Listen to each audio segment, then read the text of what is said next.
Hey, I've been getting a lot of comments on my lives recently. How do you install the stickler? I want to know more about the stickler. Give me up close to that stickler and let me see it. Let me take a look at it. Well, today's finally the day I can actually give you guys a proper demonstration of me installing the stickler on my Jeep. So, first off, I'm going to give you a close-up view of the stickler, all right? So all it is just a really large screw like that. So this tip is actually broken on this one, as you can see. If it'll focus, it's broken. It's pretty flat.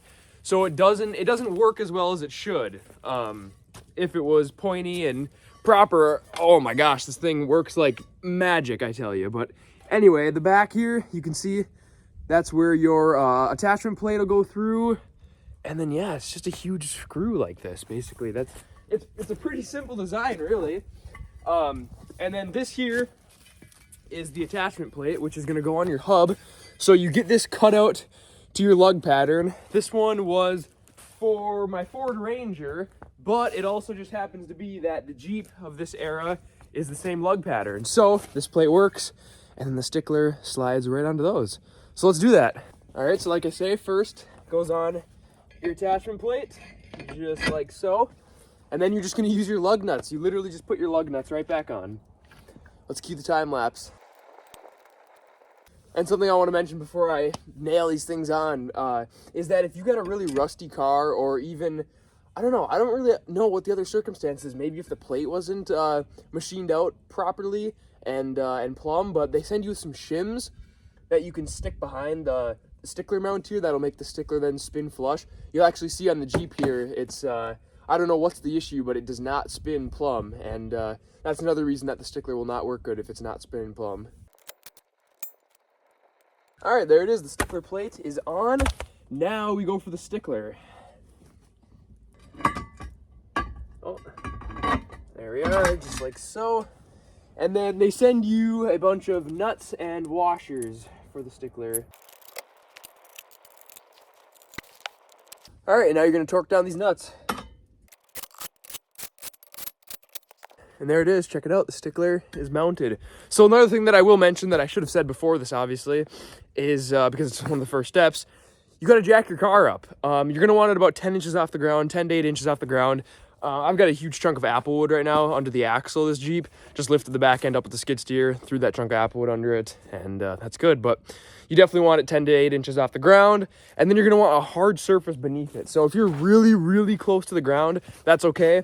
But I like to use the cinder block to just, you know, give it a hard surface, because the wood will just spin through the sand. I guess if you're on pavement, then it's fine. But if you're on some soft ground, you're gonna need a hard surface beneath the stickler so the wood can hit it and get some friction on it. All right, let's start the Jeep up and let's see how wobbly it is. Like I said, this thing does not like to spin straight on the Jeep. It has on every other vehicle. Well, not the red truck, but here we go. Come on. Gotta pump the gas. Come on. She'll start. Just give her some time. Come on. Oh, there it is. Woo! All right, let's stick her in drive and check it out. Yeah. See, it's got a little bit of wobble to it. See how that tip is not spinning straight? That's every single time. That will make it more difficult to send a piece of wood through it. If your tip is dull, and or if your tip is not dull and it spins in a circle like that, it'll be okay. But if your tip is dull like mine and it's spinning like that, it's definitely going to be much more of a pain to split wood with it. But let's split some wood. This can't just be an install video. We got to split some wood with it.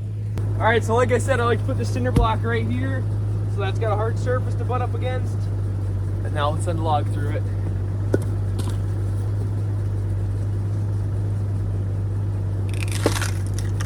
Look at that, like butter.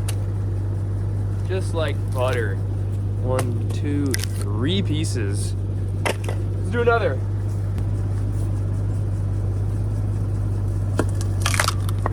Beautiful.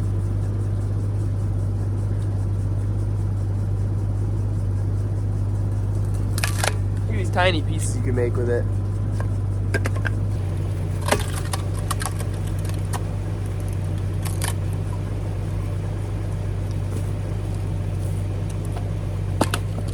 All right, I have to mention it. How many people say this thing is super, super dangerous? It's actually not. So you can rub your hands right on it, nothing happens. You can put your pant leg up against it, nothing happens.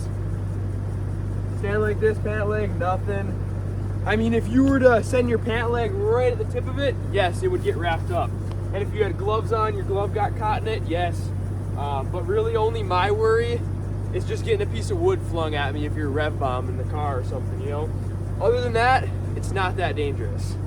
Back in the day, a lot of times people would put these on the back of tractors and use them. And what else? Oh yeah, they would use them on tables. So like, you'd have it on a metal table and then have a bar welded right here. So the wood would hit that bar, and you basically just sit at the table and make kindling pieces with the stickler just on top of a table. And it'd be a smaller version, probably half the size of this one right here. But for vehicles, this is ideal, and you can send huge rounds on this thing. If I had some big rounds, I'd send them on this video, but I don't have any right now. But yeah, that's the stickler, folks, and that's how you install it. If you like this video, you've got to go check out my other stickler content, because this is nowhere near how fun it gets. So anyway, if you watched till the end, I appreciate it, and stay tuned for the next video.